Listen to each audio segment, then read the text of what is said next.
reitero el agradecimiento, un placer estar acá, gracias por invitarme a armar estas cosas. A mí me interesa dialogar con la militancia política, no solo con el campo de la teoría.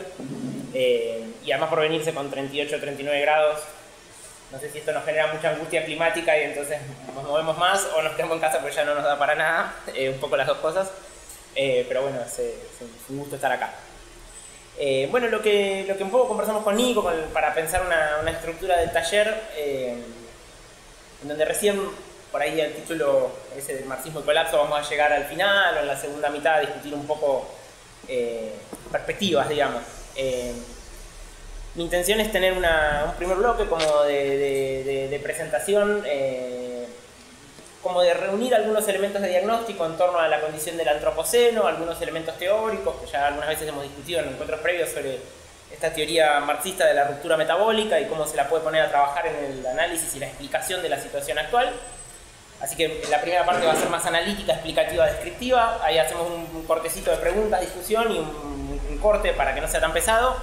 Y después en la segunda mitad alguna discusión amplia sobre los esbozos de respuesta que se están discutiendo en la izquierda, en América Latina y en el mundo, en torno a cómo salimos de esta, digamos, y cuáles son los imaginarios del futuro y también un poco las perspectivas estratégicas, digamos, que empiezan a aparecer, como para recorrer un poco lo que se está discutiendo. Ahí también estuve en un taller que armó Nicolás el año pasado acá de Ambiente en Lucha y tiré un poco de ese hilo como para seguir discutiendo perspectivas. Así que vamos ahora a la primera parte, ¿sí? Que sería la de como diagnóstico, explicación, análisis en torno a esta perspectiva del colapso, aunque vamos a problematizarlo un montón después. Me parecía que un buen punto de partida antes de ver datos y información, no datos duros, pero sí información sacada de datos, era empezar por los estados de ánimo. Siempre que hacemos teoría crítica, pensamiento crítico, para mí eso incluye al marxismo, hacemos un pensamiento implicado, incorporado, que tiene que ver con no solo describir, sino cambiar el mundo o rebelarnos contra él, y en ese sentido empezamos siempre por los afectos y por los estados afectivos de los cuales nos movilizamos y que nos hacen pensar. No hay pensamiento crítico que nos salga de una molestia, una incomodidad, un enojo o una incertidumbre con respecto a la situación. Y ya empezar porque sea ganchero un título como colapso, da cuenta de una situación nueva, me parece, ¿no? Una cosa hace 5 años nos daría vergüenza decirla, ¿no? Decir como colapso, no hables pavadas, qué sé yo.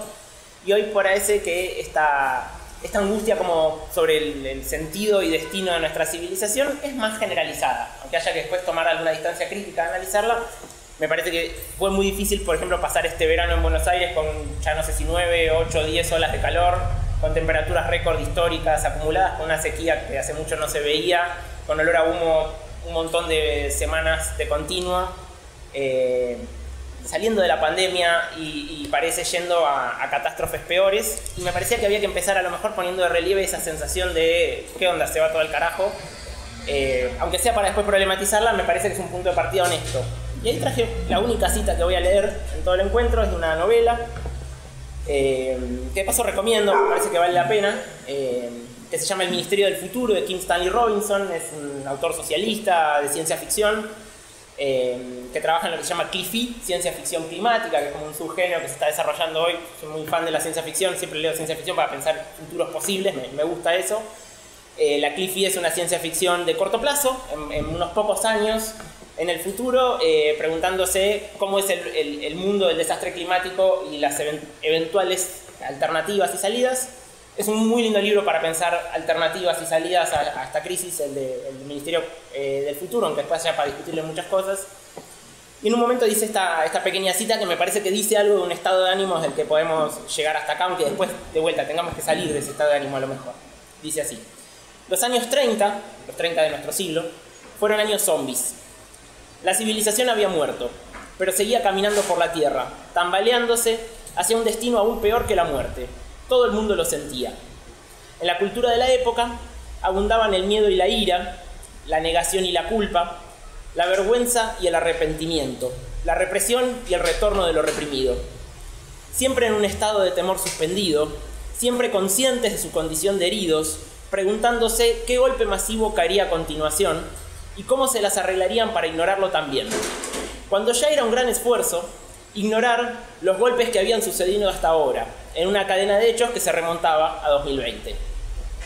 bueno, parece que esta sensación, como un prolongado 2020, un prolongado momento de crisis que se abulta y donde parece que no sabemos muy bien cómo enfrentarla, me parecía que era algo para poner de relieve, aunque digo, después en el análisis tal vez problematicemos esto, ¿no?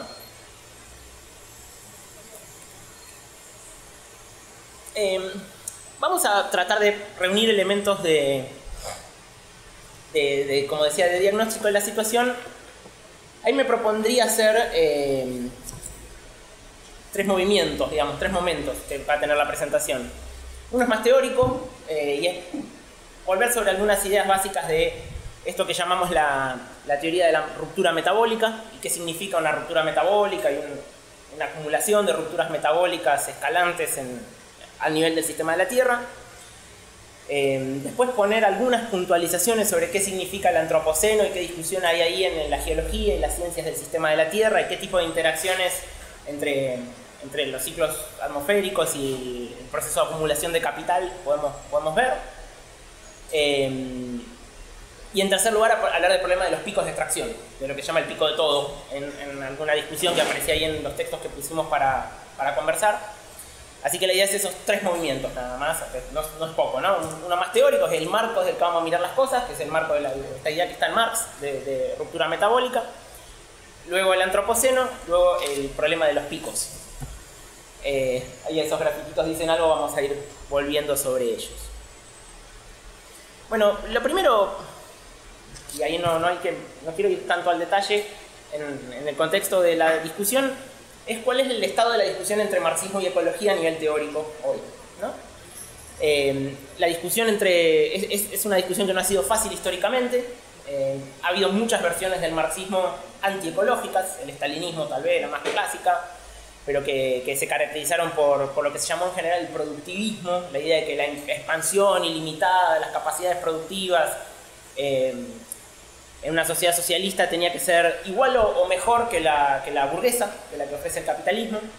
E históricamente, entonces, esa visión como tecnocrática o productivista a veces del marxismo generó muchas discusiones con el movimiento ambientalista.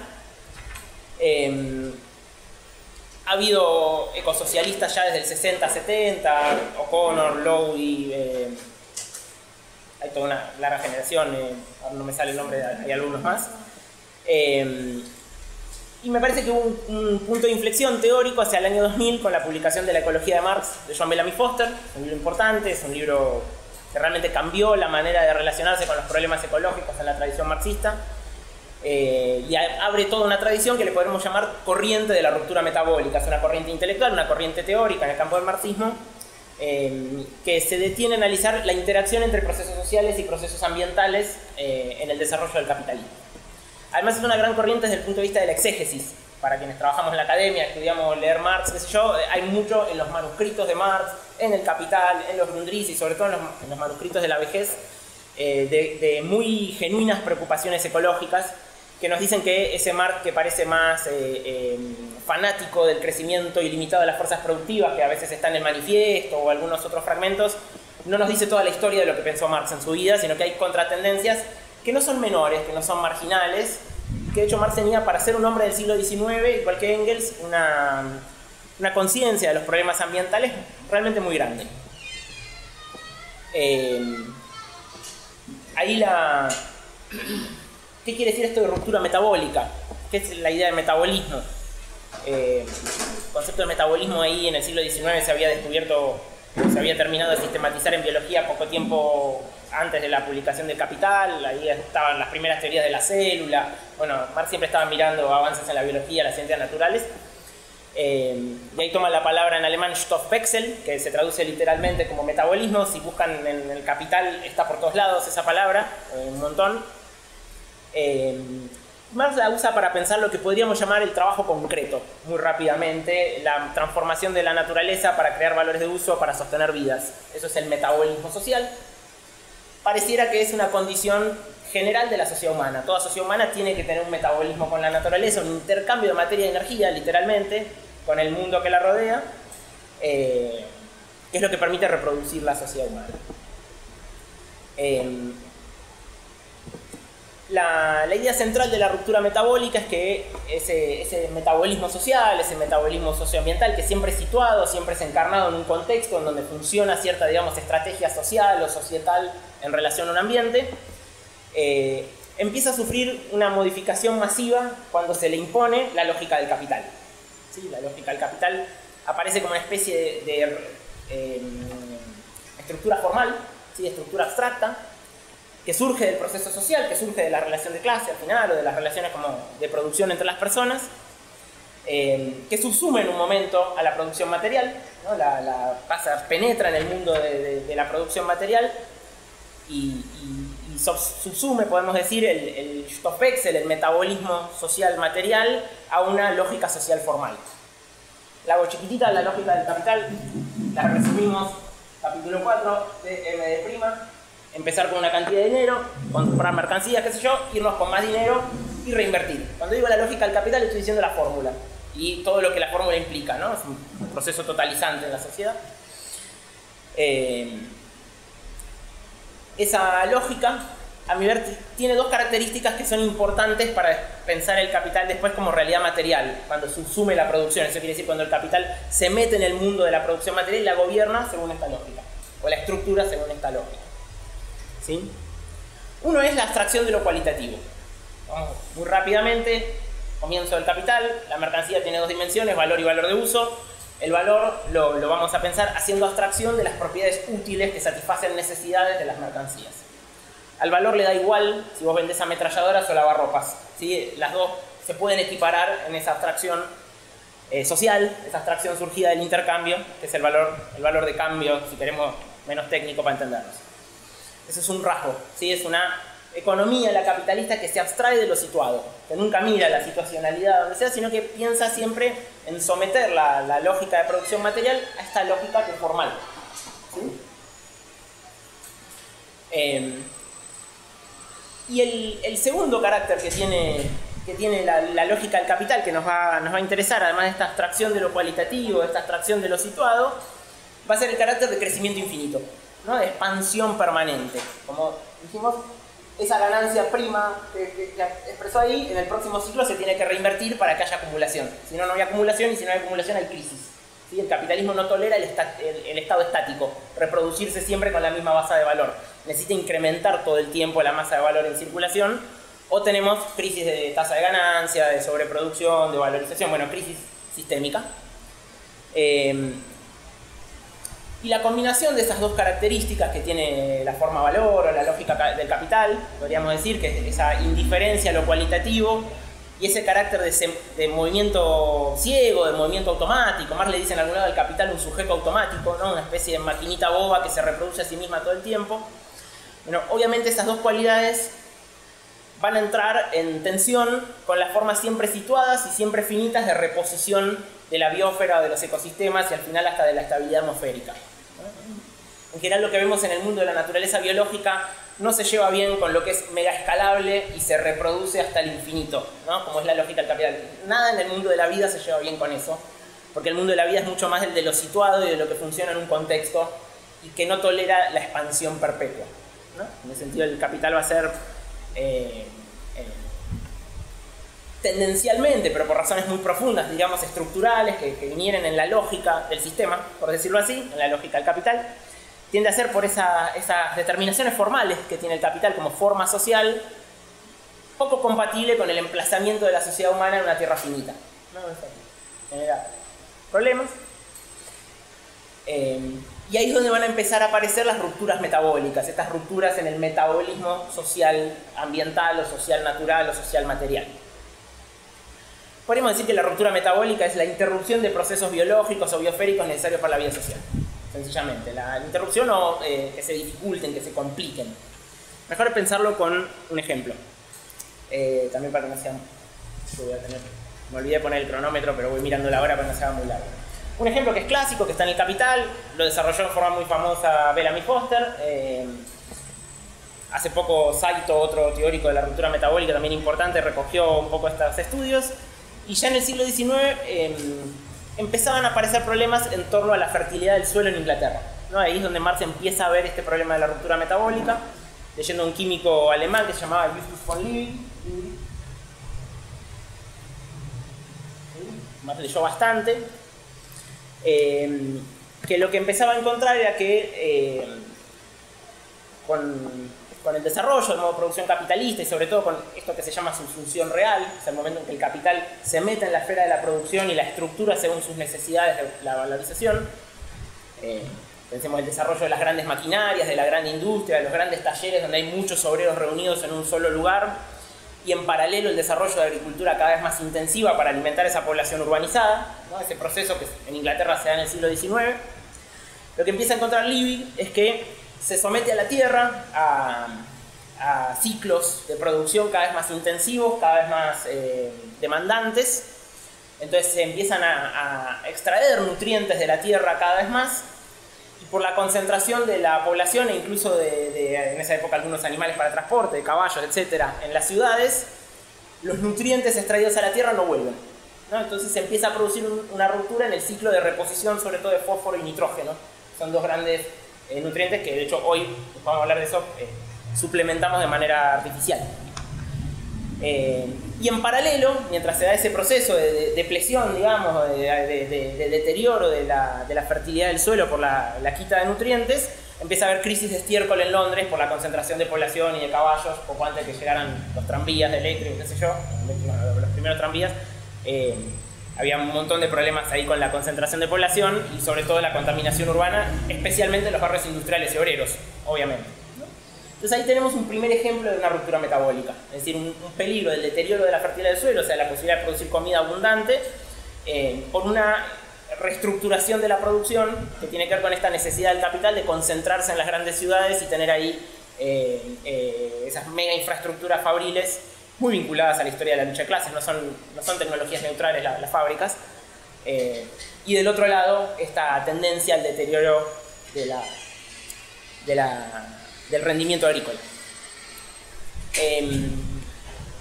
¿Cómo resolvieron los capitalistas ingleses esa ruptura metabólica histórica? Tal vez la primera que registró la tradición marxista.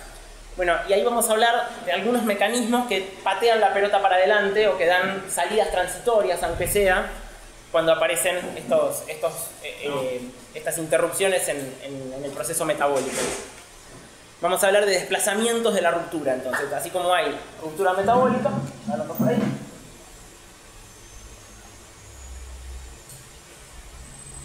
también hay desplazamientos.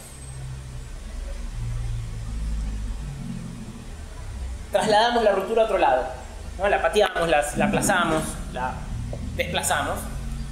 En general esos desplazamientos son espaciales, temporales y tecnológicos. Se combinan las tres cosas. Desplazamiento espacial es abrir lo que suele ser una nueva frontera de extracción. Después vamos a hablar un poquito más de esto, pero la historia del capitalismo es una historia de clase, pero también es una historia imperial de apertura de fronteras de extracción para llevarse materiales y energía, por lo general, a los países centrales. Y seguir fomentando esa lógica de M' de la acumulación sin cesar. Entonces hay un desplazamiento en el espacio de las rupturas metabólicas que generalmente tienen que ver con utilizar a las periferias del capitalismo como vertederos o sumideceros de desechos y como fuentes de energía y materiales, ¿no? Toda la historia del capitalismo ha habido intercambios desiguales en términos de especie, es decir, de energía y materiales, en sentido sur-norte o periferia-centro. No hay salidas de las rupturas metabólicas sin eso. De hecho, la primera acción ahí del imperialismo británico para resolver, más, aunque sea transitoriamente, el deterioro de la fertilidad del suelo fue importar guano, ¿no? El guano es un fertilizante, bueno, es caca de pájaro, que había masivamente en una época en las costas de Perú, también en varias islas en el Pacífico, qué sé yo, que todavía se usa hoy para cultivos boutique, medio chetos, que necesitan fertilizantes potentes. En esa época importaron a Inglaterra grandes cantidades de guano. Es una historia muy interesante para cruzar la cuestión imperialista con la racial, por más la extracción de guano en general con trabajadores migrantes chinos en condiciones de semi-esclavitud o más o menos. Y hubo toda una movida en torno al guano en Chile, en Perú, y hasta Estados Unidos declaró en un momento que se anexionaba como 5 islas que antes no le importaban a nadie porque eran reservas de guano. sería un ejemplo de desplazamiento espacial de la ruptura, ¿no? Que digo, es o tirar los desechos en otro lado o traerte un nuevo recurso de alguna frontera de extracción que acabas de abrir para zafarla un tiempo más. Y el otro elemento va a ser el desplazamiento en el tiempo de la ruptura metabólica, es el aplazar los efectos, retrasar sus efectos, que viene ligado, los dos que acabo de mencionar, el desplazamiento que le dije espacial o temporal, casi siempre viene con algún salto tecnológico. La historia del capitalismo es una historia de saltos tecnológicos y de lucha de clases. Todas las fases grandes del capitalismo en general implican cambios en la matriz energética, en la matriz productiva, en alguna cosa de esas.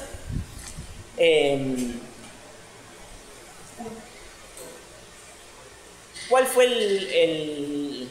el salto tecnológico que permitió una relativa resolución de la disrupción del ciclo de los nutrientes por la agricultura intensiva? Fue la invención del proceso Haber-Bosch. Haber-Bosch, de ahí la marca Bosch alemana. Fue cerca de la Primera Guerra Mundial, no me acuerdo la fecha, pero calcúlenle por ahí, 1910 más o menos. El proceso Haber-Bosch es un proceso de fijación del nitrógeno atmosférico. La atmósfera está llena de nitrógeno, el nitrógeno y el fósforo son como los dos fertilizantes clave que depleta la agricultura intensiva y que hay que meterle a la tierra desde afuera todo el tiempo para que no deje de ser rendidora. Desde que se descubrió el proceso Haber-Bosch es posible fabricar artificialmente grandes cantidades de fertilizante y entonces tener una agricultura no muy sostenible si no fuera con ese input externo, ¿no? Ahora vamos a ver un problema porque el proceso Haber-Bosch es energía intensivo, es decir, contribuye con el calentamiento global. 2-3% de las emisiones de dióxido de carbono anuales del mundo son por la producción de fertilizantes. Después lo vamos. Incluso hay quienes dicen hoy que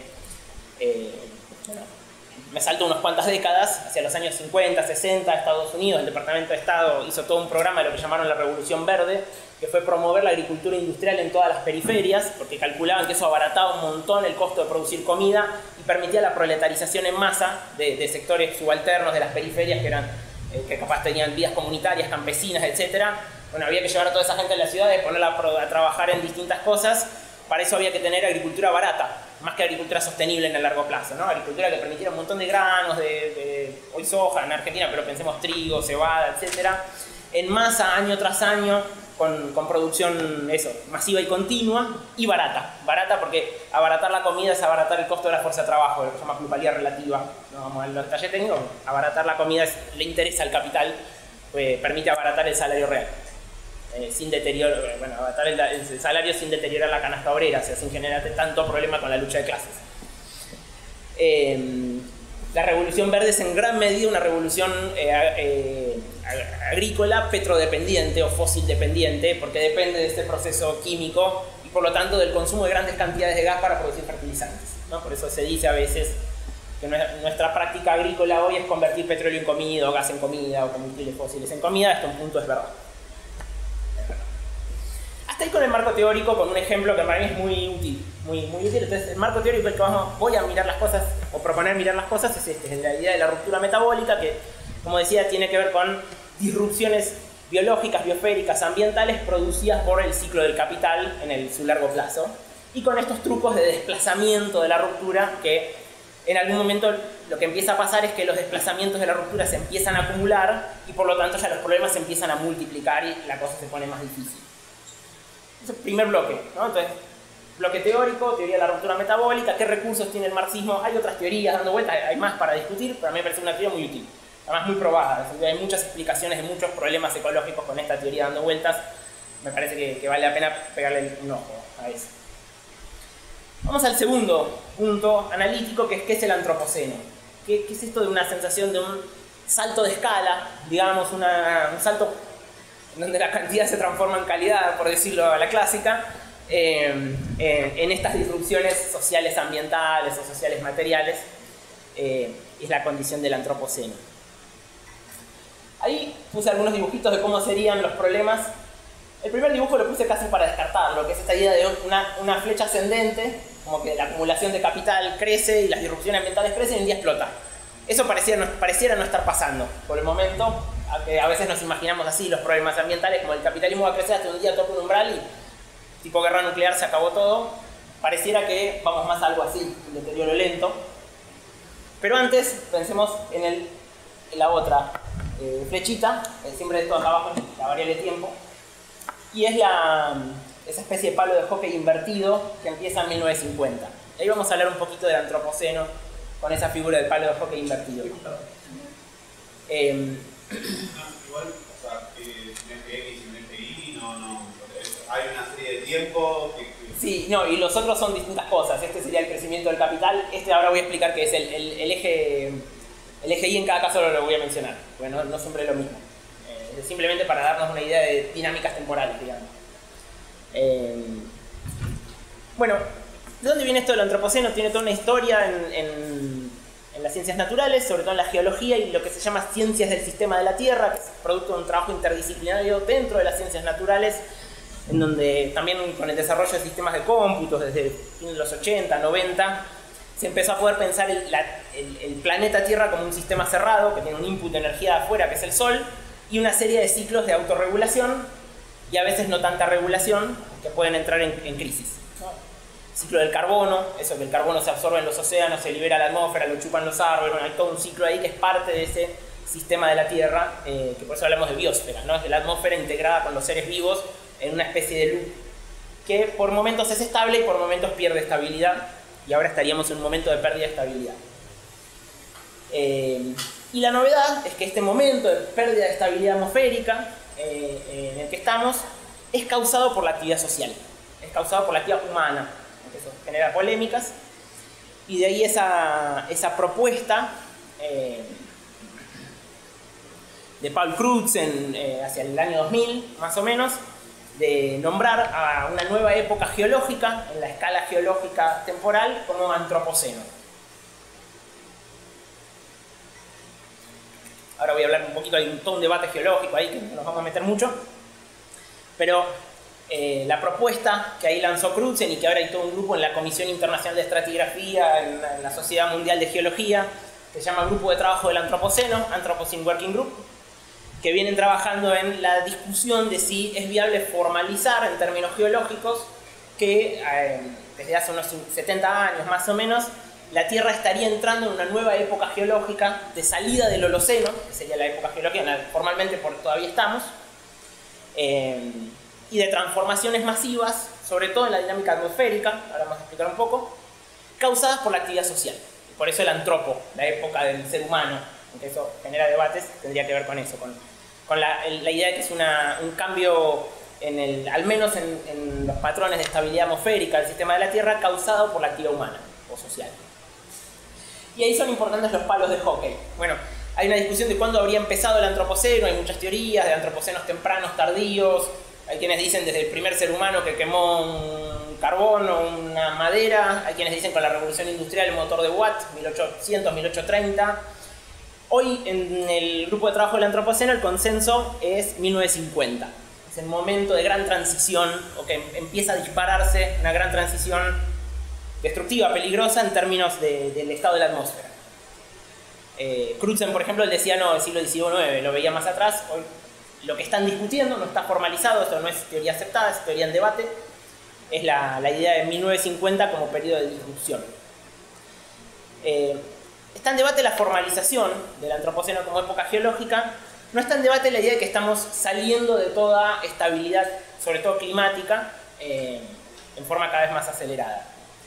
Y ahí hay una serie de gráficos que los buscan en Google, salen en 2 minutos, ponen gran aceleración, van a aparecer, que empiezan más o menos ahí en los 50, y que son todos disparadas de procesos sociales que tienen en paralelo, disparadas así, palo de hockey es algo que se acelera mucho en poco tiempo, por eso palo de hockey, invertido, entre esos patrones de existencia social y modificaciones en el sistema de la Tierra, que tienen obviamente un paralelismo causal obvio.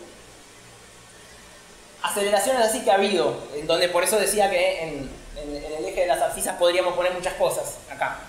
Uso de energía, si miran la gráfica se dispara así. Inversión extranjera directa, ¿cuánto los países invierten en otros países? Se dispara así desde 1950. Pero no entiendo igual por qué hace así, o sea, el eje X como que por lo menos en términos, no tiene que haber dos imágenes en el mismo punto de X, o sea, ¿por qué es un palo que vuelve? No entiendo. No vuelve, es simplemente que se acelera, pero acá se desacelera un poquito, no sigue lineal, es una curva. Esto es tiempo, y esto podemos decirle, por ejemplo, PBI mundial. Claro, pero ¿y por qué abajo vuelve para allá? No, simplemente hace esto, Esto lo puse como quiero, como decir hasta ahora llegamos, no. Y la línea de abajo, son dos líneas, son dos ejes, ahí va. Claro, es tiempo por PBI, inversión extranjera directa, consumo de energía, consumo de papel, transporte. Ahora sí entendí. Tal vez es que como no le había puesto. Lo que se ve es que son muy paralelos. O sea, hay un momento donde todo empieza a crecer obscenamente. Y en paralelo se empiezan a ver los mismos palos de hockey del lado del sistema de la Tierra. O sea, las mismas tendencias a la acumulación de disrupciones. Entonces, vuelvo a la listita muy chiquita, es muy larga, de qué se aceleró en la gran aceleración. Digo algunas cosas. Uso de energía, inversión extranjera directa, PBI mundial, consumo de papel, transporte mundial. 5 cosas muy grandes que crecieron exponencialmente en los últimos 70 años. En paralelo vamos a encontrar estos mismos palos con dióxido de carbono atmosférico, metano atmosférico, nitrógeno en el océano y en la tierra, degradación de la biosfera, pérdida de biodiversidad. Algunos que se han estancado un poco, por ejemplo el ozono, que sí tiene una recuperación desde que se prohibieron los clorofluorocarbonos, no todos están tan explotados. Pero trazos gruesos vemos una tendencia a la aceleración de procesos sociales y la aceleración de procesos ambientales ya a nivel planeta, ya no a nivel local. Eso sí existía hace mucho tiempo, que te rompas un bosque, te tengas que ir porque no puedes vivir, que arruines una ciudad. Bueno, ahora empieza a ser planetario el problema. Y ahí es donde se empieza a discutir esta idea de la condición del antropoceno. Y voy a hablar sobre todo de lo climático, hay un poquito para caracterizar un poquito más. Porque ciertamente hay muchas más cosas en disrupción, después lo vamos a mencionar, pero la climática parece ser la que puede llegar a tener efectos más masivos y problemáticos para la vida humana y de la mayoría de los mamíferos, o los vertebrados a lo mejor, de todos los animalitos grandes que andamos por la superficie de la Tierra, que no tenemos complicada.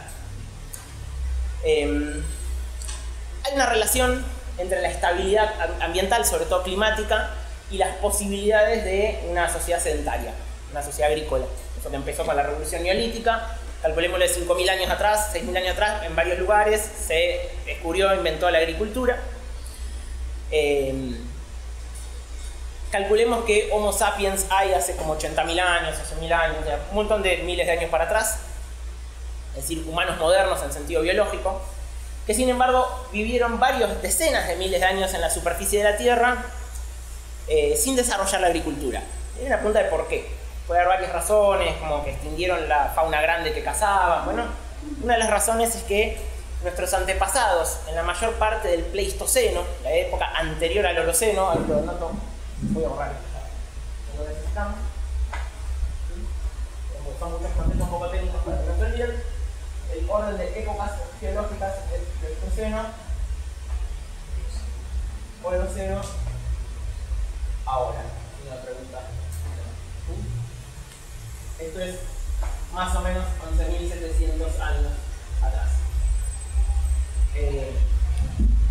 El Pleistoceno es la época de las glaciaciones, un periodo bastante más frío en la historia del sistema de la Tierra y además bastante más caótico, ¿no? Los registros que sacamos se sacan en Groenlandia cachos de hielo y con eso se calcula cómo era la temperatura, nos muestran que durante los periodos glaciales, o el último periodo glacial, además de una Tierra mucho más fría, la que teníamos, también era una Tierra más caótica, ¿sí? Caótica, con muchísima menos estabilidad climática. Obviamente hacer agricultura sin estabilidad climática es mucho más difícil. La agricultura supone previsibilidad, que me quedo acá, defiendo este territorio, más o menos armo una civilización en el sentido de una sociedad compleja, organizada, que tiene cálculos de su propia reproducción a largo plazo. Un periodo de mucha inestabilidad, eso es muy difícil, ¿sí? Se hipotetiza que probablemente nuestros antepasados preferían ser cazadores-recolectores, tal vez por otras razones. La agricultura es un trabajo muy arduo, pero además porque las condiciones climáticas del Pleistoceno, de las épocas glaciales, eran poco amigables con una estrategia societal, agrícola, sedentaria, neolítica. La estabilización holocénica, ahí hace 12.000 años, un poquito menos, fue una condición de posibilidad de la revolución neolítica, la revolución agrícola, o sea, las vías civilizadas como la conocemos, digamos, de grandes sociedades complejas, estructuradas, con algún grado de acopio de granos y por lo tanto previsibilidad para el futuro, etc. El Holoceno además fue un periodo bastante cálido, o sea, se retiró el hielo, pensé que hielo hasta Berlín o Bahía Blanca permanentemente y además mucho caos, bueno, eso se retiró un montón. Y el Holoceno favoreció la expansión de la especie humana por todo el planeta y en distintos momentos, en distintos lugares, la invención de la agricultura. Y creo que Bahía Blanca o Berlín, igual, aclaración igual general, agradezco la pregunta, yo tengo formación en filosofía, soy investigador, estudio estas cosas, no es mi conocimiento de primera mano, así que chequen por favor esos datos más finitos, después los vemos. Yo creo que en las humanidades la condición del antropoceno no se puede ignorar, entonces quienes trabajamos en las humanidades tenemos que estudiar y tenemos que aprender más ciencias naturales y tener más diálogo interdisciplinario, eso es indispensable. Eso no quiere decir que uno no aclare cuando no está en su especialidad. Y acá sí hay un gran problema con la estabilización climática y el dióxido de carbono. Lo vamos a explicar cortito, hay algunos números traje que son bastante elocuentes para entender la magnitud del problema y por qué la comunidad científica está tan preocupada por la condición del antropoceno. Y hay alguna aclaración. No hay acuerdo en la comunidad científica sobre si el antropoceno es una época geológica. Época en geología es un término técnico. La geología tiene eones, eras, edades, épocas, bueno, es una estratificación temporal. No funciona como por ejemplo en la historia, donde yo puedo decir la época del jazz o el capitalismo y cada historiador arma su periodización, sino que en la geología es un proceso de formalización mucho más lento, que requiere consenso. Bueno, no sabemos si alguna vez vamos a estar formalmente en la época del antropoceno. Lo que sí parece ser un piso de acuerdo es que las condiciones de estabilidad climática del Holoceno se acabaron, y se acabaron por la actividad humana. Eso sí, o sea que estamos en una época de salida del Holoceno, ¿no? Eso sí es un acuerdo. Incluso la mayoría de los que no adhieren a formalizar una época geológica nueva, por lo que leí, hay un trabajo muy bueno de Roberto Andrés, que es un periodista argentino que explica muy bien el debate geológico. Ahí nos dice que en general los más conservadores en la comunidad geológica lo que dicen es que el antropoceno es un evento de disrupción en curso, más que una época formal. En cualquier caso, sí es claro el signo de pregunta al día de hoy, es decir, no sabemos en dónde estamos entrando a nivel climático, ¿no? Ciertamente se desestabilizó esto. Y ahí hay una correlación entre el aumento de las temperaturas promedio en la superficie de la Tierra y la concentración de dióxido de carbono atmosférico, ¿no? Dióxido de carbono en la atmósfera hay muy poquito, se mide en partes por millón, o sea, una idea, es muy poquito, pero ese poquito tiene un efecto climático importante porque es un gas de efecto invernadero. Un gas de efecto invernadero quiere decir que tiene el mismo efecto que el invernadero de las plantas. La luz entra, pero no sale tanto, sale menos, retiene luz en la atmósfera, luz solar, lo que significa que eleva la temperatura. Es necesario que haya dióxido de carbono atmosférico o no podríamos existir como estamos constituidos biológicamente, o la evolución tendría que haber tomado otro camino si no hubiera dióxido de carbono atmosférico, pues la Tierra sería mucho más gélida. Pero el incremento de las concentraciones de dióxido de carbono atmosférico genera incrementos de temperatura, y esto sí, contra todo negacionismo hay que decir, esto es un consenso, no hay mucho margen para discutirlo, me parece a mí. Números cortitos y rápidos. Si nos paramos en 1800, estamos hablando más o menos de, se calcula 200 partes por millón de dióxido de carbono en la atmósfera, ¿sí?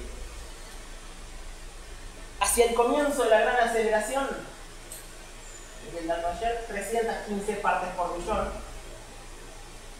Ayer lo miré, estaba en 421 partes por millón. Perdón, 23 de marzo. Y el año pasado, para darse una idea de lo que se aceleró además el proceso de cambio el mismo día, que ayer, el 9 de marzo de 2022, estaba en 418. Dense en cuenta del incremento acá en 160 años, el incremento en 70 años y el incremento de 3 puntitos en un año. Indica que el proceso de aceleración está explotado. Más o menos acá estamos en 1,1 grados centígrados de aumento de temperaturas globales con respecto a los valores preindustriales. Perdón, sí. ¿puedo hacer una pregunta ahora? ¿Y cuál fue el punto en el cual ese dióxido de carbono que necesitamos para existir como tales pasó a ser algo que nos termina perjudicando? La gran aceleración. Vos calculás que ahí, bueno, ya había un incremento, pero el incremento ahí de 100 puntos en 70 años es otro de los casos de palo de hockey que mencionábamos antes. Esa gran aceleración económica, industrial, poblacional de la posguerra. Sí. Este es el número que angustia al panel internacional del cambio climático, etcétera, todo el tiempo, y que todo el tiempo están tratando de discutir hasta cuánto podemos subir de temperatura global sin que ya entremos en lo que ellos llaman algo así como calentamiento runaway, ¿no? Un calentamiento que se empieza a descontrolar. 1,5, ya todo indica que 1,5 grados acá a fin de siglo lo vamos a pasar, hagamos lo que hagamos, tal vez 2 grados ya es un umbral de seguridad demasiado alto, pero tal vez el único al que podamos aspirar.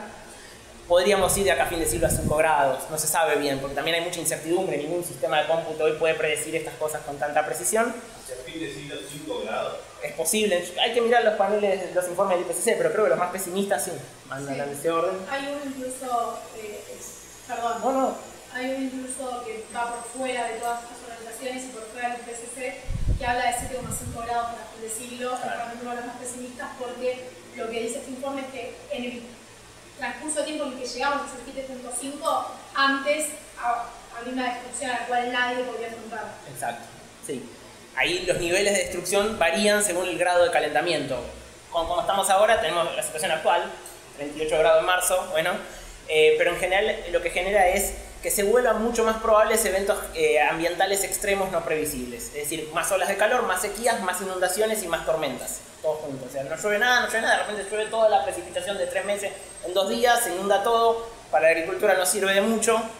O dicho de otra manera, que si nuestros antepasados vivieron en un caos gélido, nosotros estemos entrando en un caos tórrido, ¿no? Un contexto climático mundial de muy poca previsibilidad. Más otras cosas como la acidificación de los océanos, porque con más dióxido de carbono hay más acidez oceánica. Y el otro gran problema es que el calentamiento global se retroalimenta a sí mismo, tiene feedbacks positivos. O sea, una vez que entraste en un ciclo de calentamiento global, el calentamiento global genera más calentamiento global por su propia dinámica automática. Independiente, eso quiere decir, si nos extinguimos los humanos hoy, la Tierra se va a seguir calentando unas cuantas décadas por el dióxido de carbono que ya dejamos dando vueltas hasta que estabilice. ¿Por qué? Porque, por ejemplo, se derriten los glaciares. Los glaciares generan albedo, que reflejan la luz solar. Entonces sale un poco de luz solar por el hielo. Si se derriten los glaciares, esa luz se absorbe. Los glaciares encierran metano. El metano es otro gas de efecto invernadero. Se derriten, lo liberan, peor. El efecto invernadero genera más evaporación. El vapor de agua también es un gas de efecto invernadero, otra vez peor. O sea, hay un montón de procesos naturales, independientes de la actividad humana, que una vez que entró en cierto umbral, ya nadie lo detiene. No se sabe cuál es el umbral. Probablemente 5 grados ya es un umbral indetenible, o sea que cambian las condiciones generales de la vida. La vida probablemente no se extinga, los vertebrados más complicado, incluidos nosotros, ¿no? Al menos si esto avanza. ¿Por qué los vertebrados más complicados? Y porque es muy difícil que un animal grande, eso, digo, las bacterias probablemente pueden sobrevivir con muchísimo calor o se van a adaptar, los vertebrados más difícil en ese sentido, que no tenemos esa flexibilidad biológica. Bueno, este es como el elemento más complicado de esta condición del antropoceno, ¿no? El más amenazante. Hay varios otros, hay todo un estudio que sobre todo lo hace la Universidad de Estocolmo, que tiene un instituto que se llama Instituto para la Resiliencia, en donde estudian lo que ellos llaman las fronteras planetarias, que son ciertas fronteras de operaciones que no habría de umbrales que no habría que atravesar para mantener a la especie humana en un rango de operaciones seguro, dicen ellos, en relación al sistema de la Tierra. El dióxido de carbono atmosférico ahí no es el más explotado, es el más peligroso, pero no es el que está cualitativamente más explotado. La extinción de especies es uno de los más peligrosos elementos de atravesamiento de fronteras planetarias, lo que ellos llaman pérdida de integridad biosférica. Básicamente, yo no sé cómo es el dato, pero es abrumador hoy. De vuelta, de los vertebrados que ocupan la superficie de la Tierra, yo no sé si el 90% no somos humanos, mascotas y ganado. Es una barbaridad, porque eso quiere decir que la gran mayoría de la población grande de animales sobre la superficie de la Tierra tiene muy poca variación genética, tiene muy poca variación de especies. Y eso quiere decir que ante eventos catastróficos es mucho más probable que se mueran todos. Si vos tenés mucha variabilidad, tenés especies muy diversas, eso genera más resiliencia, porque donde a alguno le fue mal, a otro le fue bien y más o menos la cosa se acomoda. Si vos homogeneizaste todos los ecosistemas, porque querés hacer agricultura, ganadería, minería con todos los ecosistemas, entonces tenés más o menos lo mismo en todos lados. Y eso hace que tengas mucha más vulnerabilidad ante cambios. Entonces, en un momento de caos, encima tenemos una tendencia a homogeneizar el perfil de la fauna y la flora en la superficie de la Tierra. Eso es muy peligroso. Además es un problema ético, ¿no? La extinción de especies es un problema ético, por supuesto, no es solo un problema para los humanos, no es solo un problema técnico, económico. Éticamente está mal dejar que se mueran un montón de seres sintientes o que están vivos, o hacer que se mueran, pero además es peligroso para la sostenibilidad de la biosfera.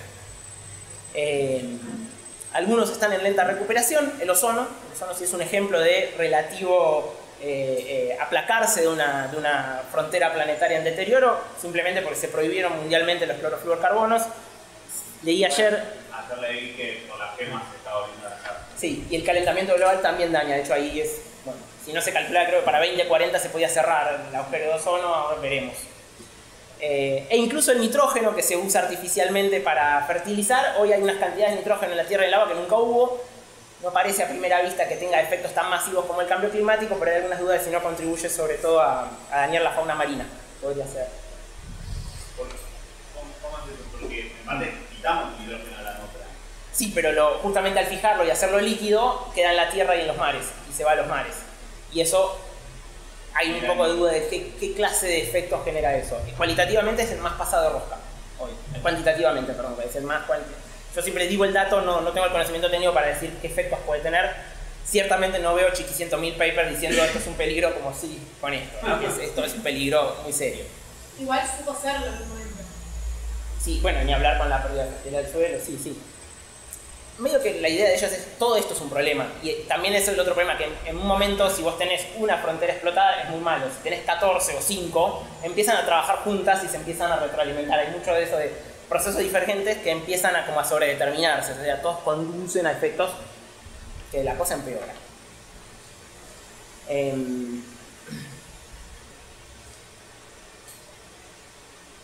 15 más o menos. Bien. Último tema, que sí tiene que ver con el texto de Turiel y Bordera que puse ahí, que sacaron ahí los compañeros Marat, un librito. Es un debate que yo, sí estoy recién empezando a estudiarlo, así que voy a ir con mucho más cuidado. Hasta ahora hablé de fronteras planetarias, ¿no? Borro el iniciante gráfico del ozono atmosférico.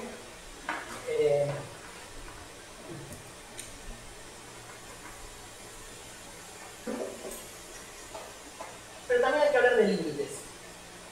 Es otro concepto. Esto lo tomo de Sevigny y Stevens, los colapsólogos. Me parece que es una buena distinción para tener en mente. Fronteras son las 9 fronteras planetarias. No las nombro todas, pero el ozono atmosférico, el dióxido de carbono, la integridad de la biosfera, la contaminación por entidades novedosas, etc. Las fronteras tienen algo que es que las podemos pasar. El problema es que generan efectos que son muy destructivos para nuestra vida, potencialmente mortales, o por lo menos hacen que vivamos peor, ¿no? Esa es la carga, pero las puedes pasar. Y tienen otro problema, que es que nunca te das cuenta bien de cuándo las pasaste. Sobre todo no te das cuenta de lo vivencial, porque hay cosas como la concentración de dióxido de carbono, por todo lo que acabo de decir, sentís los efectos unas décadas después de ya habértela mandado. Entonces es muy difícil que eso se traslade a la experiencia inmediatamente. Puede haber muchos especialistas dándote números y son números. No los vivencias hasta que ya te bofetea el efecto retroactivo o el efecto, no retroactivo, el efecto a posteriori. Esas serían las fronteras planetarias. Pero también empieza a aparecer una discusión, sobre todo en el Estado español, la verdad en el mundo anglosajón no está tan presente, sobre los límites de extracción.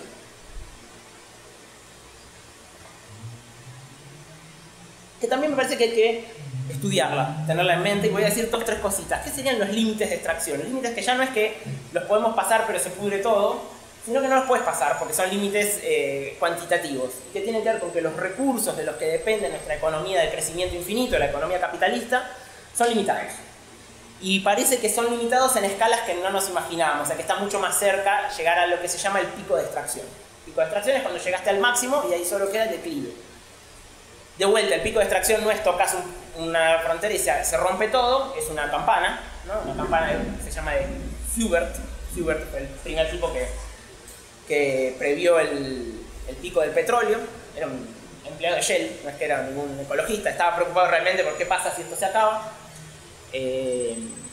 Calculó más o menos cuánto había en reservas y extrapoló lo que se podía extraer, y el tipo dijo que el pico del petróleo llegaba como para 2005, entiendo, lo sigo a Turiel acá, a Antonio Turiel, un picoilero español, le dicen picoileros que estudian el pico del petróleo, y la única razón por la que la producción de petróleo siguió creciendo es por el fracking. o sea, por el shale oil. Realmente el convencional parece que tocó su pico en 2005, 2008.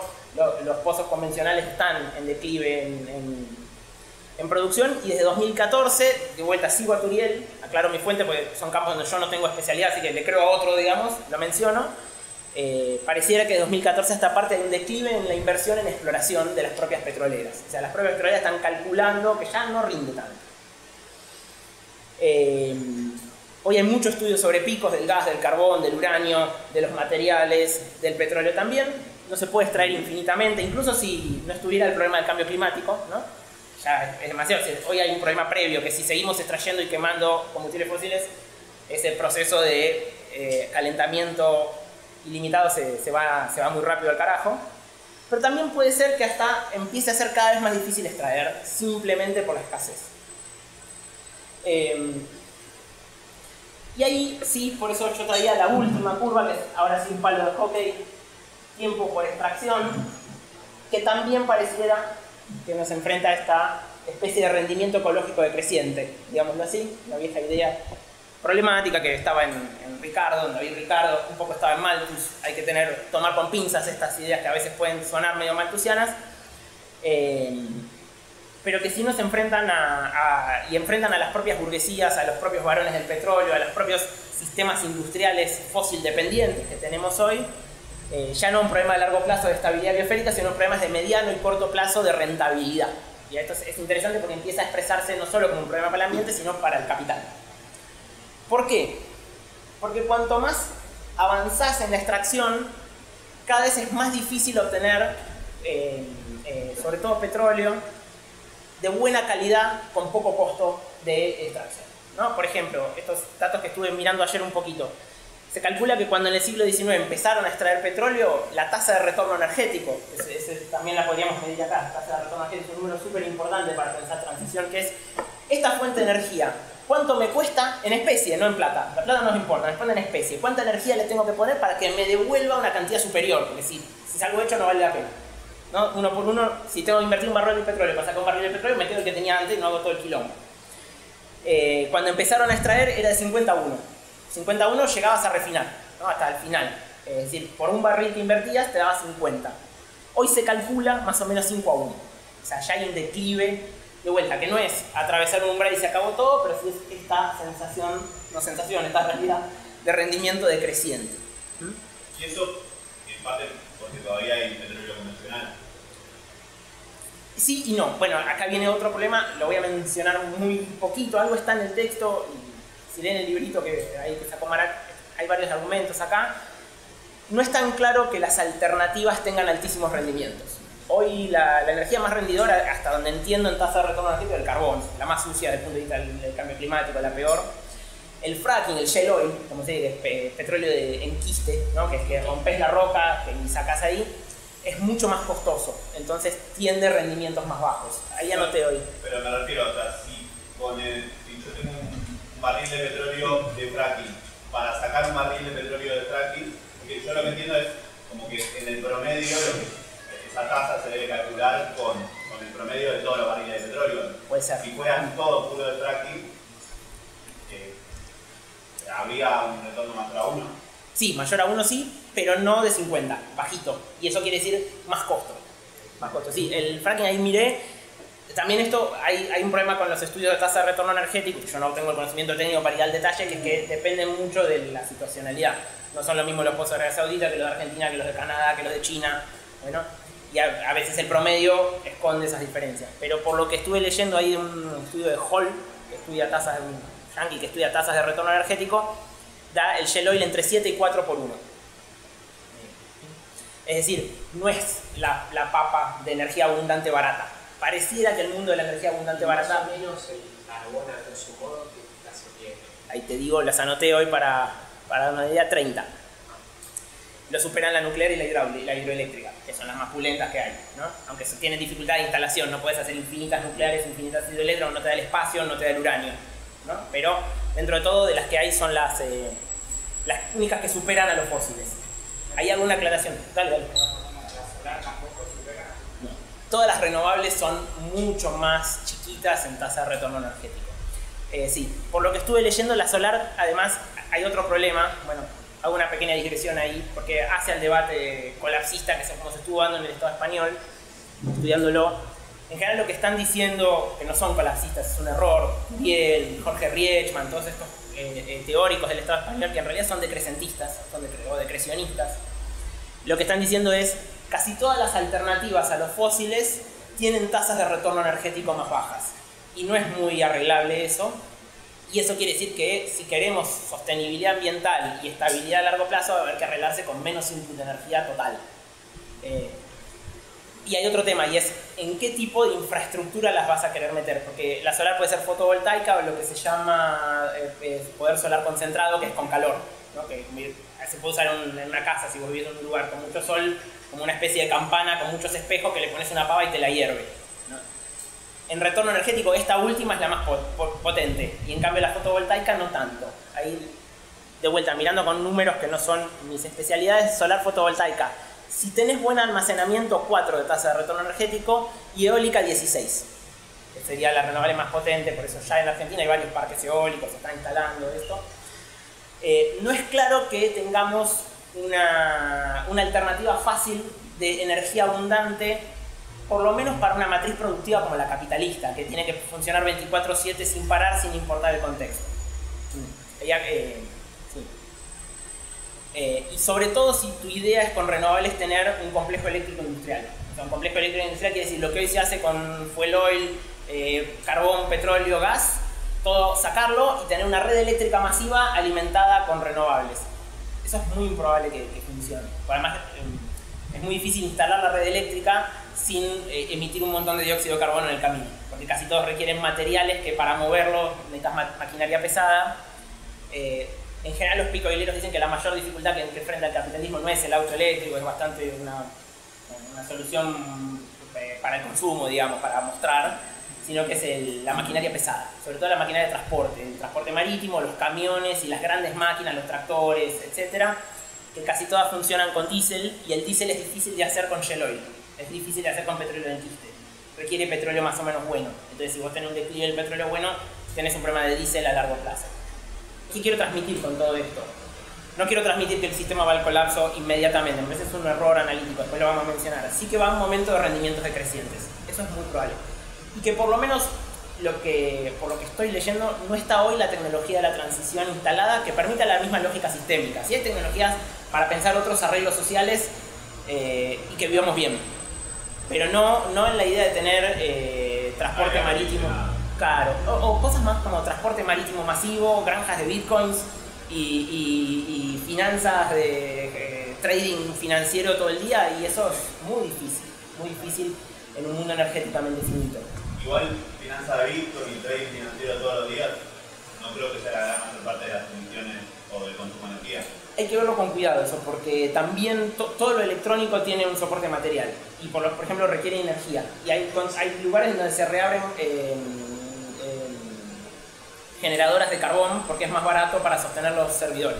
Entonces tenés que tener 1000 servidores minando y necesitas energía barata para que te rinda armar el rig, como le dicen, no sé bien cómo es, que hacer minería de bitcoins.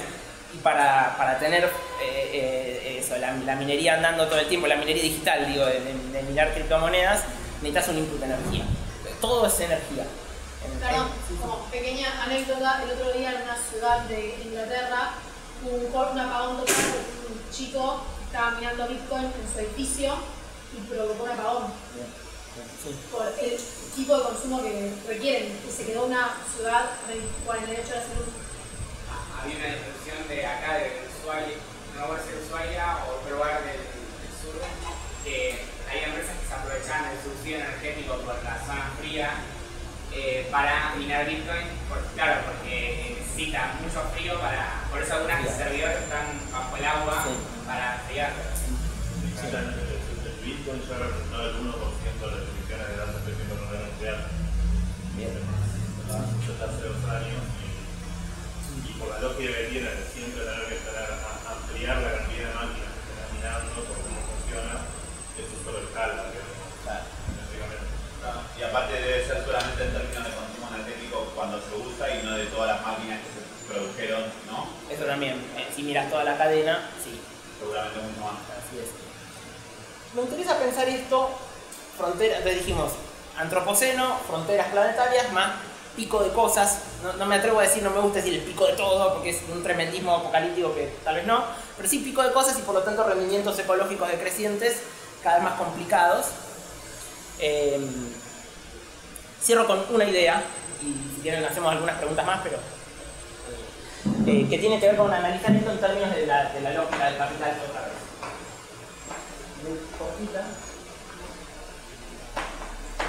Es que, y acá hago una aclaración antes de algunas discusiones que ya se dan en las humanidades y en las izquierdas en sentido amplio sobre la condición del antropoceno y todas estas discusiones sobre todo lo que gastamos, consumimos y tiramos a la atmósfera.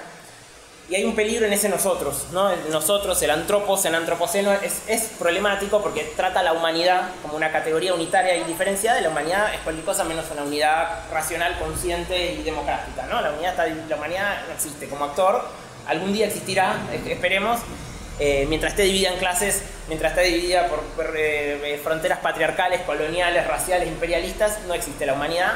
Existe lucha, existe conflicto, existen actores con intereses y que hacen cosas en contra de otros humanos.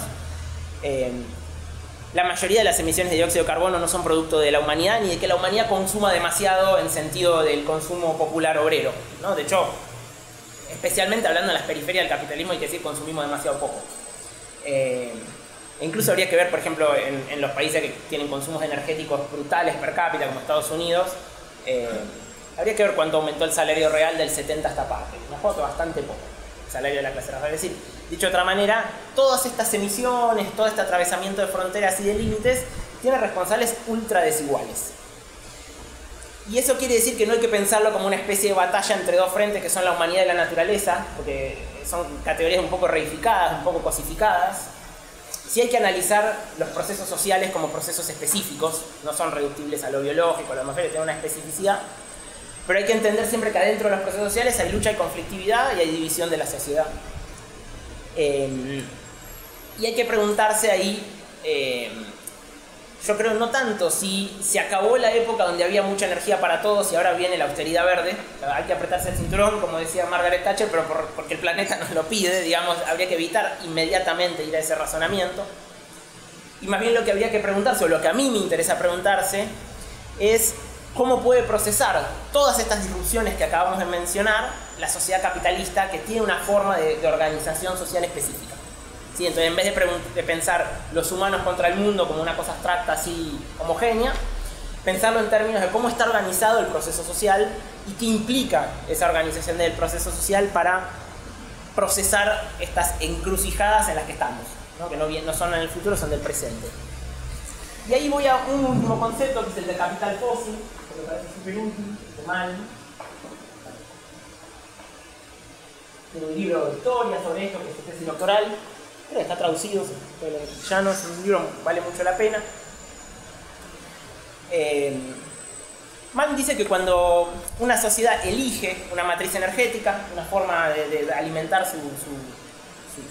reproducir su vida, eso hay que leerlo desde el análisis de las relaciones sociales. La pregunta es qué relaciones de producción tiene esa sociedad, sobre todo qué relaciones de clases, un análisis marxista obviamente,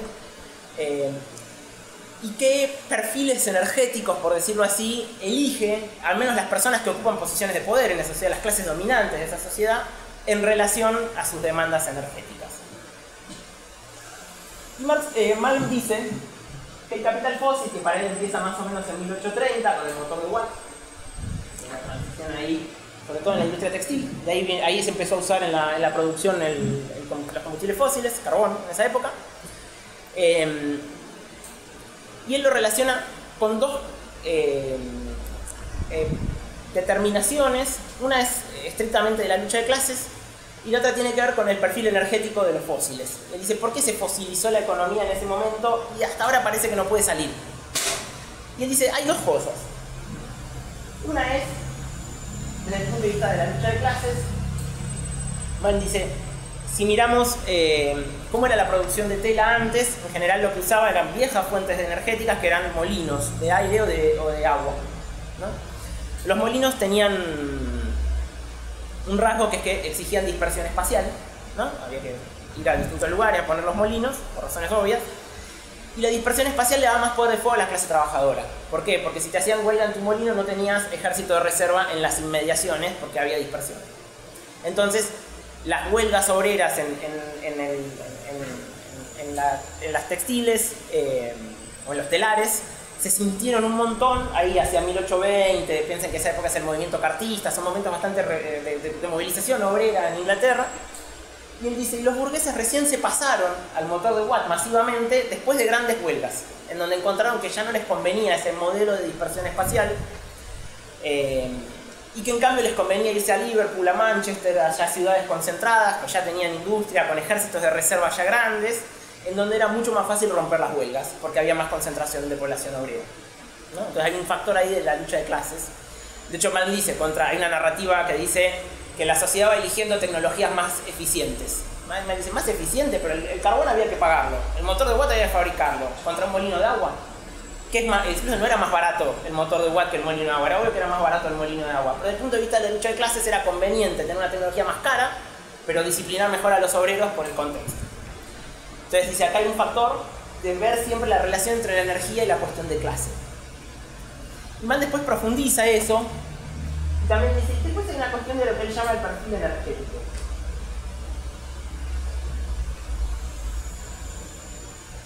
Y él diferencia ahí energías de stock y energías de flujo.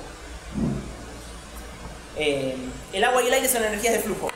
No las puedes almacenar. Están siempre circulando y puedes usar su circulación para tus propios fines cada tanto, si están. De hecho, tienen un gran problema, las energías de flujo, que son intermitentes. A veces no tenés tanta agua. Si estás río arriba no puedes usar mucha porque el de río abajo viene y te hace un problema, entonces tenés que coordinar, cosa que el capital siempre odia coordinar en términos situados. En cambio, las tecnologías de stock, como el carbón, el petróleo, el gas, las puedes extraer, las puedes almacenar, te las puedes llevar y las pones a trabajar cuando vos tengas ganas. Yo al principio decía que un rasgo estructural del capital es que es una lógica abstracta, que nunca le gusta el contexto, ¿no? Las cosas contextuales le molestan, necesita funcionar 24/7, todo el tiempo, sin parar, independientemente de lo que esté pasando. O sea, hay cambios en la producción que trajo el capitalismo, como se produzca de noche, que no existió ninguna sociedad previa, bueno, porque tiene esa lógica de no importa el ciclo del día, yo necesito valorización, vas a producir a las 12 de la noche. Bueno, lo mismo vale para las fuentes energéticas. Si vos le preguntás a un empresario qué prefiere, va a preferir siempre eso. Porque tiene mucho más que ver con su lógica social. La lógica social del capital favorece las tecnologías y las energías de stock. Favorece algo que te lo pueda llevar, apretes un botón y ande donde quieras, cuando quieras, sin importar el contexto. Ahí hay mucho para trabajar dialogando con los Grundrisse, con el trabajo de Marx sobre qué eran los sistemas automáticos de maquinaria. Y Marx pensaba el sistema automático de maquinaria fabril como el capital hecho realidad. ¿No? Decía, vos ves la gran máquina y es la lógica del capital hecha cosa. Es algo que funciona todo el tiempo, nadie lo puede parar, es una especie de sujeto automático. El ser humano es un apéndice de eso, un apéndice consciente nada más de ese proceso maquínico ciego, automatizado. Y para que ese sistema automático de maquinaria funcione, medio del presupuesto es esta tecnología de stock. Esta energía de stock, esta energía que la sacaste, la almacenaste, apretás un botón y anda, y no tenés que negociar con el medio ambiente, con la gente que vive por ahí, con el que está río arriba, río abajo, con si hay viento, no hay viento, está nublado, no está nublado, no te importa.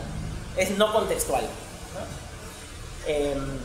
Mann llega a decir que el imaginario fosilista, que es el imaginario que toda fuente de energía que vale la pena es esa que apretás un botón y sale, no importa el contexto, está muy en nuestra cabeza.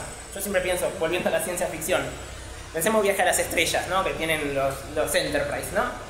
Tienen el dilithium, que es un mineral imaginario, que en realidad es una especie de petróleo imaginado, que hace una especie de explosión y arrancan.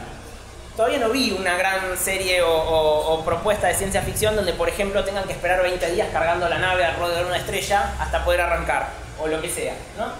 Están pensando como un imaginario fosilista, que es esa idea de necesito una fuente energética que la puedo sacar y la puedo poner a trabajar y no me importa si es de día, si es de noche, si estoy en Inglaterra o estoy en Argentina. Bueno, esa indiferencia al contexto que caracteriza la lógica del capital tiene una relación muy afín con los combustibles fósiles. Eso no quiere decir que sociedades no capitalistas no puedan ser fosilistas, ni que no puede haber capitalismo sin fósiles. Hubo, antes del motor de Watt, ya había más o menos relaciones de producción capitalistas, pero sí que hay que pensar las transiciones energéticas desde acá.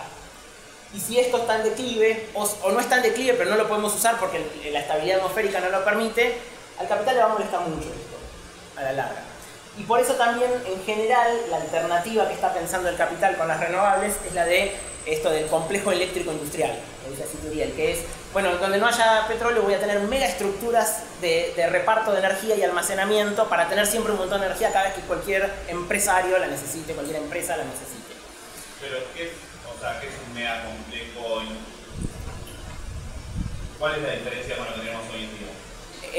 Que supondría...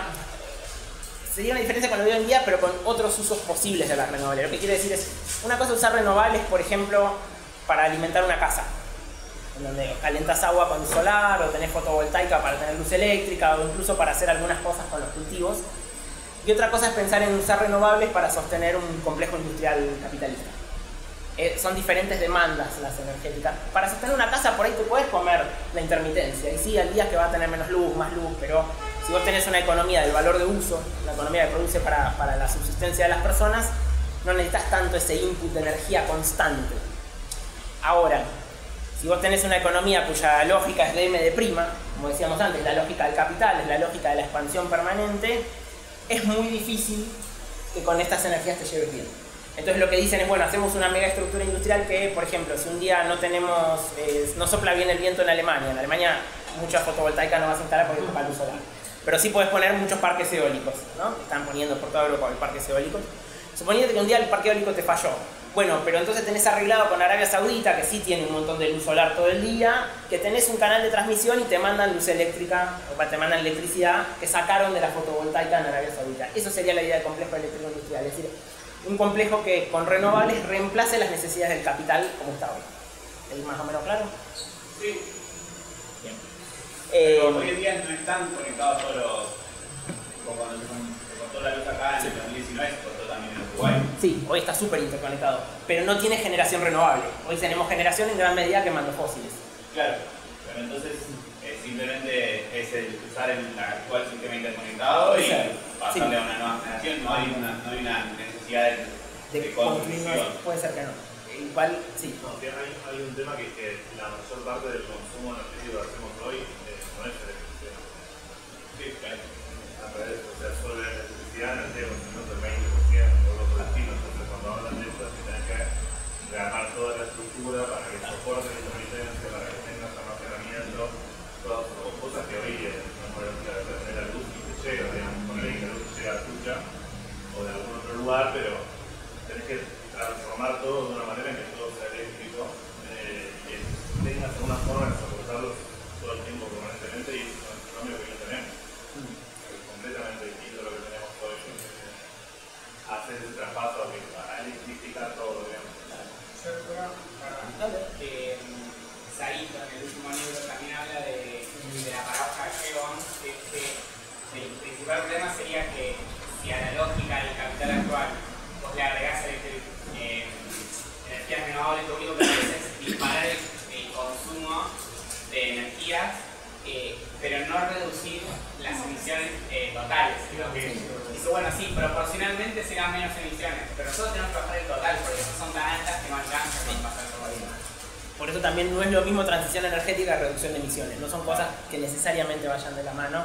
Y es probable que en los próximos años, por la conciencia ya social generalizada del cambio climático, y porque tal vez los fósiles dejen de ser tan buen negocio, siguen siendo negocio, pero no tan buen negocio, empecemos a ver hasta de las empresas energéticas actuales diversificación en la producción.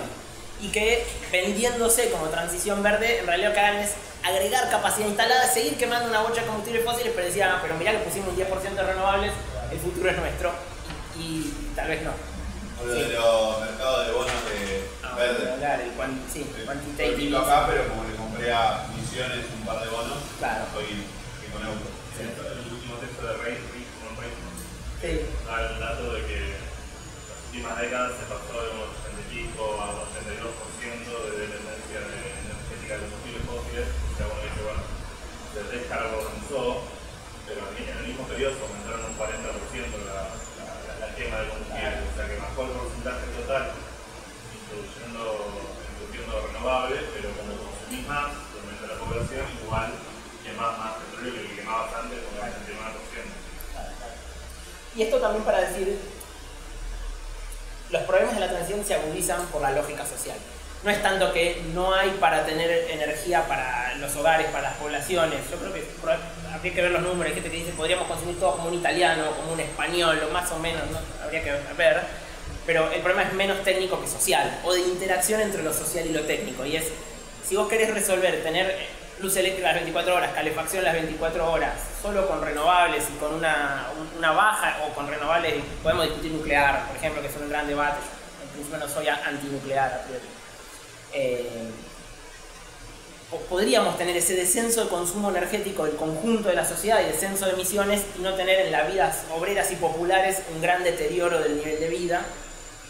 Es difícil que tengamos esto con una lógica social de expansión permanente de la ganancia. Es como la interacción entre los dos procesos es muy mala, está llena de problemas y que tienden a crecer. Entonces acá está esta idea de capital fósil que nos dice esta cosa. Por eso la sensación es, si el capital acepta que no puede tener más petróleo, carbón y gas en algún momento, lo que va a buscar es algo que se les parezca. Y en la carrera por encontrar algo que se les parezca, que tengas energía abundante disponible todo el tiempo para usarla cuando a vos te pinte, probablemente genere nuevas disrupciones ambientales muy problemáticas en un sistema de la Tierra que ya tolera poco estrés, digamos. Y hay una cosa más que, en serio, bueno, terminamos el primer bloque. ¿Qué otro bloque después? Hay otro bloque más pero más cortito, prometo. Que es la idea de los 4 baratos. Y que así es una idea de Jason Moore, otro marxista ecológico de la teoría de la llamada ecología mundo. Porque no estoy muy de acuerdo con las ideas de Jason Moore, simpatizo más con la corriente rival, que es la de Bellamy Foster y compañía, pero en esto me parece que Moore tiene un punto muy bueno, en el libro El capital en la trama de la vida, que él dice que el capital tiene un problema endógeno, sistémico, que es la tendencia a la crisis por tasa de ganancia, sobreproducción. Hay varias teorías, pero en general en el campo del marxismo estamos de acuerdo en que la crisis económica pura, endógena, digo, en el sentido de la maquinita boba del capital entra en crisis por su propia dinámica, eso tiende a ser inevitable. Yo tiendo a pensar porque cae la tasa de ganancia, tengo una visión bastante clásica. Moore dice que la salida de esas crisis de tasa de ganancia son siempre como cooptando un elemento exógeno, agarrando un elemento del medio, del contexto, introduciéndolo a la economía para abaratar costos y resolver los problemas. Son los 4 baratos, que son trabajo, comida, energía y material. Moore dice que los ciclos, sobre todo imperialistas, de expansión del capital, suelen ser ciclos de abrir fronteras de extracción para conseguir estas 4 cosas baratas, ¿no? O encontrar una mano de obra a la que le pagás menos porque es semicolonizada o tiene menos derechos que la mano de obra de los países del centro. Abaratar la comida, que a su vez te abarata la mano de obra, como hablábamos antes de la Revolución Verde. Conseguir nuevas fuentes de energía baratas y conseguir materiales baratos. Y pareciera que por la combinación del cambio climático, las fronteras planetarias y el pico de cosas, estas 4 cosas empiezan a verse en problemas. Y por eso yo insistía con esta flechita de los rendimientos decrecientes, que por lo menos por ahora parece ser la tendencia a la que se está enfrentando el capital. Yo después que soy partidario del futuro dejarlo abierto, en el sentido capaz mañana la fusión nuclear, que lograron por primera vez ahora hacer una fusión que ande, les recontra resulta y tienen energía barata y hay un nuevo ciclo de expansión y un nuevo ciclo de ampliación. No sé, yo no hago predicciones, no me interesa hacer predicciones. Sí me parece que hace la caracterización de la situación actual entender que los 4 baratos hoy están en problemas. O sea, cuesta conseguir mano de obra que tiene una elasticidad subjetiva, tiene un momento que tiene que ver con la lucha de clases, y los otros 3 por la combinación de la propia crisis. Y en un momento de además crisis endógena, crisis de valorización, que pareciera que del crash de 2008 el capital nunca se levantó del todo bien, pareciera que hoy se sobredeterminan las 2 crisis, ¿no? La endógena y la exógena, la de inputs baratos del ambiente y la de la lógica del capital. ¿De acuerdo con eso? No voy muy rápido. Bueno, me parece que ese es el último elemento para hacer una caracterización desde la teoría del valor, por ahí, desde la relación entre el valor y el ambiente, y sin pensar esta idea del crash como esto, una expansión, atravesas un umbral y explota. No, es evidente que esa no es la situación, pero sí es la situación de un capital que cada vez necesita exigirle al trabajo y a la naturaleza más para funcionar peor y conseguir menos valorización. Esa pareciera ser la dinámica actual, que es complicada socialmente, porque capital que no logra valorizarse bien tiende a volverse muy brutal, en general. Bueno, hasta ahí con el diagnóstico. No sé si quieren hacer alguna más preguntas y vamos a hacer un corte cuando ustedes digan y hacemos otro bloquecito de discusión de alternativas, perspectivas, qué sé yo. A mí me queda una pregunta. Tenemos hielos y agua.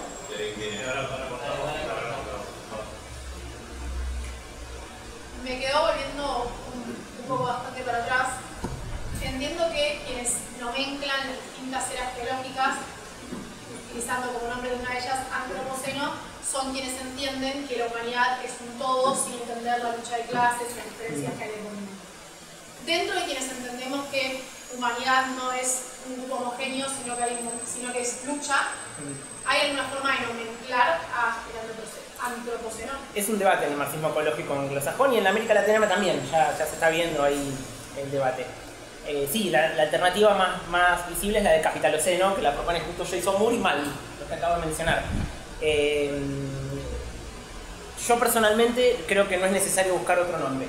Estoy de acuerdo con John Bellamy Foster, con Ian Angus, hay un montón de marxistas ecológicos que trabajan con la categoría de antropoceno, que lo que dicen es que no están diciendo, o sea, digamos, la categoría de antropoceno desde las ciencias sociales la podemos interpretar de muchas maneras. No necesariamente es una categoría homogeneizante que genera culpa colectiva. En un sentido lo que están diciendo los científicos es que el proceso de cambio es generado por dinámicas sociales. Después hay que mirar que la dinámica social no es, la sociedad no es un ser que viene acá y hace cosas, digamos, sino que está dividida. Es un socio, sí. Claro, algo así. Y después hay una discusión también sobre cómo hacemos interdisciplina, que también a mí me parece que está bien hacer interdisciplina, pensar en la interacción entre las ciencias naturales y las sociales. De hecho, la teoría de la ruptura metabólica para mí es una teoría interdisciplinaria. Y ahí hay un nivel de análisis de lo humano o lo social que es legítimo. Y ahí yo creo que la categoría es legítima con la advertencia hecha. O sea, hay que hacer la salvedad, guarda con el uso del antropoceno para generar culpa blanca, culpa de clase media europea, que dice, hoy consumo mucho y ahora el planeta se va a ir al carajo. No, en el sur urbano no consumimos mucho, la clase obrera no consume demasiado, hay que decir todas esas cosas. Y tampoco el planeta se va a salvar porque recicles el tacho. Y tampoco el hábito de consumo van a cambiar el mundo, claro. Pero es un debate abierto. De hecho, en general en las humanidades la recepción del antropoceno generó una proliferación de categorías, el tuluceno, el misantropoceno, mantropoceno, socioceno. Bueno, hay infinitas. Rosy Braidotti, una filósofa que estudia estas cosas, ya dice que el antropomeme es el antropoceno en las humanidades. Bueno, algo de eso hay. Pero el debate está abierto. Sí.